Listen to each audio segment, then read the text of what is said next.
তিনি রাষ্ট্রপতির ভবনে তারা যে গিয়েছেন, তারপরে খালেদা জিয়ার মুক্তির জন্য তিনি যে দাবি তুলেছেন, এবং শফিক সাহেব জানেন যে এই কথা শুনলে আমি খুশি হব, কারণ তিনি যেটা দেখেছেন করেছেন খালেদা জিয়ার জন্য সেটা তো আমাকে তিনি বলবেন, এটাই স্বাভাবিক।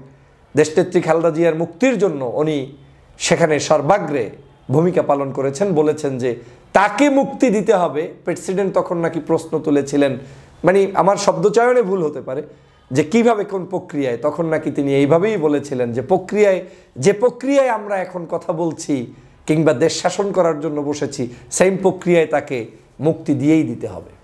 আমি ডাক্তার শফিকুর রহমান সাহেবের প্রতি কৃতজ্ঞতা জানাই। ওনাকে আমি জিজ্ঞেস করলাম, হুজুর আমাদের কি হবে, কি করতে পারি, আপনারা কি করছেন?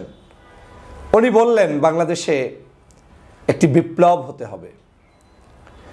তো উনি বললেন বাংলাদেশে একটি বিপ্লব হতে হবে এবং এও বললেন বাংলাদেশে একটি বিপ্লব হবে। আমি ট্রেনে, আমি এই আল্লাহকে হাজির রেখে এই রমজান মাসে এই সত্য কথাগুলো প্রকাশ করছি এজন্য, জাতির জেনে রাখা দরকার যে বিপ্লব এবং এই গণঅভ্যুত্থানের সূত্রপাত কোন জায়গা থেকে, কোন ব্যক্তির মুখ থেকে কিভাবে এসেছে, এবং সেটা আজকের আপনাদেরকে প্রকাশ করছি। এর পরবর্তীতে উনি আমাকে 26শে জুলাই হঠাৎ একদিন মেসেজ পাঠান হোয়াটসঅ্যাপে, যখন বাংলাদেশে জুলাইয়ের আন্দোলন একেবারে ঘনীভূত হয়ে গিয়েছে, জমে গিয়েছে, সর্ব জায়গায় আন্দোলন, শেখ হাসিনার পতন নিশ্চিত হচ্ছে, এবং সেই কঠিন পরিস্থিতির মধ্যে হঠাৎ করে উনি আমাকে একটি মেসেজ পাঠান আসসালামু আলাইকুম বলে। ইংলিশে মেসেজটার সার মর্ম হচ্ছে, তুমি এই বিশেষ অ্যাপসটি ডাউনলোড করো, তোমার সাথে হয়তো আমার যোগাযোগ রক্ষা করতে হলে এই জায়গায় কথা বলতে হবে। আমার হঠাৎ করে মাথা একটু হলেও চিন্তায় পড়ে গেলাম যে লোকটার সাথে আমার যখন হোয়াটসঅ্যাপে কথা হবে, সেই লোকটা আমাকে বিশেষ কিছুর মাধ্যমে যোগাযোগ করতে চায়, আন্দোলন চলমান, তাহলে এর মধ্যে কিন্তু আছে। আমি জানার চেষ্টা করলাম, বোঝার চেষ্টা করলাম, বিভিন্নভাবে আমি জানতে পারলাম বাংলাদেশের যে আন্দোলন চলমান রয়েছে, এই আন্দোলনে জামাত শিবির তাদের জীবনের সর্বোচ্চ মূল্য নিয়ে ঝাঁপিয়ে পড়ার জন্য কেন্দ্র নির্দেশিত বিশেষ পদ্ধতিতে তারা অবলম্বন করেছে। ওনার এই অ্যাপসের পরে আমি ওনাকে অ্যাপসে মেসেজ পাঠালাম, সাথে সাথে উনি হয়তো 1-2 ঘন্টা পরে বা 6 ঘন্টা পরে রিপ্লাই আসলো, please pray for our victory, আমাদের স্বাধীনতার জন্য, নতুন স্বাধীনতার জন্য তুমি আমাদের জন্য দোয়া করো। এবং আমার বুঝতে আর বাকি নেই যে বাংলাদেশের এই জায়গাটায় তিনি কি অবদান রাখছেন। কেউ আমাকে খোঁজ নেননি, কিন্তু ডাক্তার শফিকুর রহমান সাহেব আমাকে ফোন দিলেন। ফোন দিয়ে বললেন, এই বিজয় তোমার, তুমি দীর্ঘ 16 বছর পর্যন্ত জালিমের বিরুদ্ধে কথা বলেছ, আজকের 5 তারিখ হাসিনা পালিয়ে গিয়েছে, এবং এই বিজয়ের তুমিও একজন যোদ্ধা, তুমি আমাদেরকে সমর্থন করেছো, সাপোর্ট করেছো, এবং আরও বেশ কিছু শব্দচয়ন যেগুলো এত পজিটিভ। বাংলাদেশের সম্মুখ যুদ্ধে যারা অংশগ্রহণ করেছে তুমি তার টপ 5-10 এরকম বলছেন, শব্দচয়নগুলো কম বেশি এভাবে বলে তুমি অনেক বড় অবদান রেখেছো, অনলাইনে তুমি অনেক কথা বলেছো। জুলাইয়ের বিপ্লব কিংবা গণ অভ্যুত্থান কীভাবে সংগঠিত হয়েছে, এই জুলাই বিপ্লবে কারা কারা নেতৃত্ব দিয়েছে, কার নেতৃত্বে শেখ হাসিনা 5ই আগস্ট বাংলাদেশ থেকে পালিয়েছে, এ নিয়ে এখন চুলচেরা বিশ্লেষণ চলছে। কেউ কেউ বলছেন বাংলাদেশের জামাত এবং শিবিরের কাজ এটা, এবং তারাই এটা শেখ হাসিনাকে পালায়নের জন্য বাধ্য করেছেন। এক দফা আন্দোলনটা তাদেরই একটি রূপরেখার অংশ। জনগণ যারা এখানে মিছিল মিটিং করেছেন, সিংহভাগ তাদের লোকজন সর্বাগ্রে ছিল, এ মন্তব্য করছেন খোদ আওয়ামী লীগ সহ শেখ হাসিনা সহ বাংলাদেশের অনেক মানুষ। পাশাপাশি এটাও মানুষ বলছেন যে বাংলাদেশের সর্ববৃহৎ দল বাংলাদেশ জাতীয়তাবাদী দলের সমর্থন ছাড়া, সহযোগিতা ছাড়া, প্ল্যান ছাড়া এই আন্দোলন সফল হতো না। অনেকে বলছেন ছাত্র জনতাই শুধুমাত্র তাদের এই আন্দোলনের গোপন সকল ধরনের পরিকল্পনার অংশকারী, এবং তারাই এটাকে বাস্তবায়ন করেছেন, জনগণ তাদের পিছনে সাহায্য করেছেন। জুলাই বিপ্লবের আমি একজন যোদ্ধা, আমি একজন সহযোগী, আমি অনলাইনে জুলাই যোদ্ধা হিসেবে নিজেকে সগৌরবে মেনে নিয়েছি, কার্যক্রম পরিচালনা করেছি। আপনারা জানেন দীর্ঘ 6 বছর পর্যন্ত আমি বাংলাদেশে আসতে পারিনি। আজকের আমি কিছু সত্য কথা বলে যাব, যেই কথাগুলো আমি বিদেশে বসে জানতাম এবং কার মাধ্যমে জানতাম, কিভাবে জানতাম, তার কিছু নজির আপনাদেরকে জানানোর চেষ্টা করব।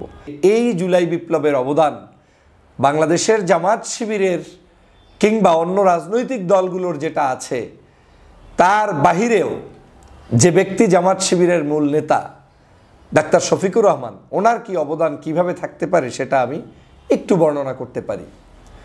উনি তুরস্কে আসেন 23শে জুন, সম্ভবত 23শে জুন সকালবেলা, তুরস্কের ফজর হওয়ার কিছুক্ষণ আগে উনি তুরস্কে ল্যান্ড করেন। ল্যান্ড করার পরে উনি আমাকে ফোন দেন যে আজকের আমি মাত্র এসে নেমেছি, নামাজ কালাম পড়ব, হোটেলে রেস্ট নিব, তোমাকে পরে জানানো হবে তুমি কোথায় কোন জায়গায় আমার সাথে সাক্ষাৎ করতে পারবে। আমি অত্যন্ত খুশি হয়েছি, ওনার সাথে আমার জীবনে দেখা হয়নি, এই প্রথম সাক্ষাৎ হবে। আমি সন্ধ্যার মধ্যে উনি যেখানে আসতে বললেন আয়া সোফিয়া মসজিদে আমি উপস্থিত হলাম, সেখানে ওনার সাথে সাক্ষাতে মিলিত হলাম, নামাজ পড়ে কোলাকুলি করলাম। তারপরে টি ব্রেকের একটি ছোট্ট আয়োজনের মতো তিনি আমাদেরকে সবাইকে, ওখানে আরও যারা উপস্থিত ছিলেন, চা কফি বা এ জাতীয় কিছু আমাদেরকে উপস্থাপন করলেন, আমরা সেটা ভোগ করলাম। তারপরে ওনার সাথে একটু ট্রেনে ছোট্ট জার্নি করার সুযোগ পেলাম। সেই ট্রেনে যাওয়ার পথে তার চেয়ারের পাশের চেয়ারটাতে আমাকে বসালেন। আমাকে বসিয়ে বাংলাদেশ সম্পর্কে বিভিন্ন মন্তব্য বক্তব্য দিচ্ছেন। স্বভাবতই আমি খুব বিষণ্ণ ছিলাম, মন খারাপ ছিল যে বাংলাদেশ থেকে দীর্ঘ 6 বছর পরে এসেছি, আবার 24 সালেও শেখ হাসিনার নির্বাচন আর একটা সুষ্ঠুভাবে, অনৈতিকভাবে, অবৈধভাবে তিনি করে ফেলেছেন। তার 29 পর্যন্ত তো আর বাংলাদেশে যেতেই পারবো না, আর ভবিষ্যতে যাব কি যাব না তাও তো কোনো নিশ্চয়তা নাই। সে কারণে দুঃখ বরাক্রান্ত হৃদয় নিয়ে বাংলাদেশের যত বড় বড় রাজনৈতিক দল যখনই আমার সাথে কথা বলেন, জানতে চাইতাম আপনার পরিকল্পনা কি হতে পারে। আমি ডাক্তার শফিকুর রহমান সাহেবের প্রতি কৃতজ্ঞতা জানাই। ওনাকে আমি জিজ্ঞেস করলাম, হুজুর আমাদের কি হবে, কি করতে পারি, আপনারা কি করছেন? উনি বললেন বাংলাদেশে একটি বিপ্লব হতে হবে। তো উনি বললেন বাংলাদেশে একটি বিপ্লব হতে হবে এবং এও বললেন বাংলাদেশে একটি বিপ্লব হবে। আমি ট্রেনে, আমি এই আল্লাহকে হাজির রেখে এই রমজান মাসে এই সত্য কথাগুলো প্রকাশ করছি, এজন্য জাতির জেনে রাখা দরকার যে বিপ্লব এবং এই গণঅভ্যুত্থানের সূত্রপাত কোন জায়গা থেকে, কোন ব্যক্তির মুখ থেকে কিভাবে এসেছে, এবং সেটা আজকের আপনাদেরকে প্রকাশ করছি। 23শে জুন ওনার সাথে সন্ধ্যায় আমার সাক্ষাতে তিনি বলছেন বাংলাদেশে একটি বিপ্লব হবে।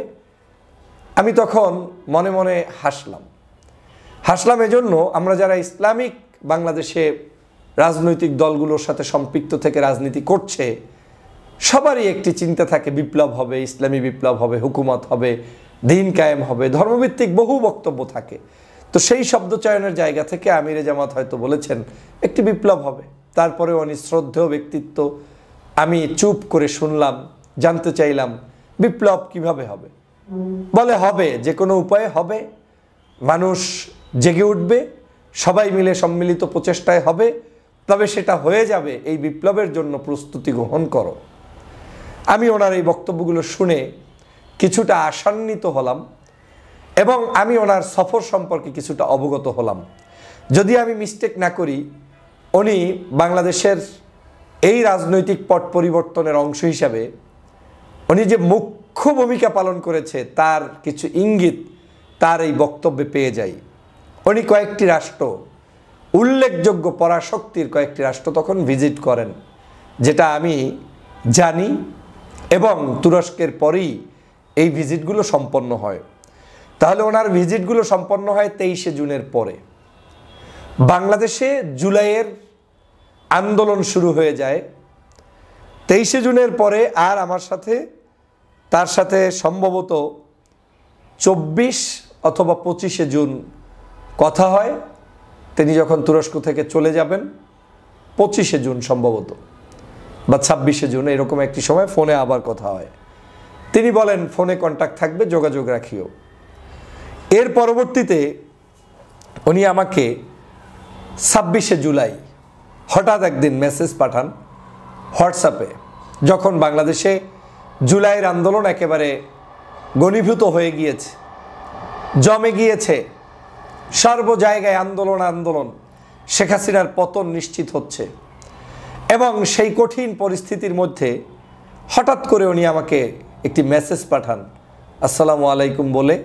ইংলিশে মেসেজটার সার মর্ম হচ্ছে, তুমি এই বিশেষ অ্যাপসটি ডাউনলোড করো, তোমার সাথে হয়তো আমার যোগাযোগ রক্ষা করতে হলে এই জায়গায় কথা বলতে হবে। আমার হঠাৎ করে মাথা একটু হলেও চিন্তায় পড়ে গেলাম যে লোকটার সাথে আমার যখন হোয়াটসঅ্যাপে কথা হবে, সেই লোকটা আমাকে বিশেষ কিছুর মাধ্যমে যোগাযোগ করতে চায়, আন্দোলন চলমান, তাহলে এর মধ্যে কিন্তু আছে। আমি জানার চেষ্টা করলাম, বোঝার চেষ্টা করলাম, বিভিন্নভাবে আমি জানতে পারলাম বাংলাদেশের যে আন্দোলন চলমান রয়েছে, এই আন্দোলনে জামাত শিবির তাদের জীবনের সর্বোচ্চ মূল্য নিয়ে ঝাঁপিয়ে পড়ার জন্য কেন্দ্র নির্দেশিত বিশেষ পদ্ধতিতে তারা অবলম্বন করেছে। এবং আমি এও জানতে পারলাম ঢাকা শহরে তারা সর্বোচ্চ এই প্রায় 15-20 দিন পর্যন্ত বিভিন্ন জায়গা থেকে, প্রান্ত থেকে চিরা মুড়ি ডাল যে যেভাবে পেরেছে, যার যেখানে অবস্থান করার সুযোগ এসেছে, তারা তাদের সেই লক্ষ লক্ষ নেতাকর্মী নিয়ে উপস্থিত হয়েছে। আমার কাছে থাকা তথ্য অনুযায়ী আমি তখন জানতে পেরেছি 25 থেকে 30 লক্ষ এডিশনাল পিপল, যারা কাউন্টেড ছাড়া জামাত শিবিরেরই নিজেদের ডেডিকেটেড পিপলদেরকে ঢাকা শহরে নিয়ে আসতে সক্ষম হয়েছে। কম বেশি হতে পারে। ওনার এই অ্যাপসের পরে আমি ওনাকে অ্যাপসে মেসেজ পাঠালাম, সাথে সাথে উনি হয়তো 1-2 ঘন্টা পরে বা 6 ঘন্টা পরে রিপ্লাই আসলো, please pray for our victory, আমাদের স্বাধীনতার জন্য, নতুন স্বাধীনতার জন্য তুমি আমাদের জন্য দোয়া করো। এবং আমার বুঝতে আর বাকি নেই যে বাংলাদেশের এই জায়গাটায় তিনি কি অবদান রাখছেন। আমি মনে করেছিলাম এই আন্দোলনটা যে কোনো মূল্যে, কার নামে হচ্ছে, কার ব্যানারে হচ্ছে, জামাত করছে না শিবির করছে না বিএনপি করছে না আর কেউ করছে, আমার এগুলো দেখার সুযোগ নেই, আমার দরকার হাসিনার পতন। এই চেতনা নিয়ে আমি আপনাদের সাথে নির্দলীয় বক্তব্য দিতাম, সবাইকে উৎসাহ যোগাতাম যে বিপদ মুক্ত হলে বিএনপির জন্যও কল্যাণ, জামাতের জন্যও কল্যাণ, আমাদের দেশবাসীর জন্যও কল্যাণ। আর বিপদ থেকে গেলে ক্রেডিট নিয়ে লাফালাফি করলে কল্যাণ তো নয়, সবারই অকল্যাণ। অতএব জামাত যদি এই কার্যক্রম করে বিজয় অর্জন করে দিতে পারে আমার, তাহলে আমার কোনো আপত্তি নেই। আমি সেই সেন্সে এই কথাগুলো সবসময় আপনাদেরকে বলতাম। আমি এই আন্দোলন চলাকালীন সময়ে সরাসরি আমার সাথে তারেক রহমান সাহেবের বক্তব্য বা ফোনে কথা হয়নি, কিন্তু আমি তার আশেপাশে থাকা কিছু মানুষদের সাথেও কথা বলার চেষ্টা করতাম এবং ইউনিটি রক্ষার জন্য আমি অবদান রাখতাম। আমি তাদেরকে উদ্বুদ্ধ করতাম এবং তারাও আমার তৎকালীন সময়ের বক্তব্যগুলোকে অ্যাপ্রিসিয়েট করতো, কারণ তারাও বিপদে আছে। তারা এখানে জামাত করুক শিবির করুক এটা নিয়ে তাদের কোনো বৈষম্য ছিল না, যেটা এখন এই 5 তারিখের পরে আমরা দেখতে পাচ্ছি বিএনপি জামাত একে অপরের পিছনে কথা বলা শুরু হয়েছে।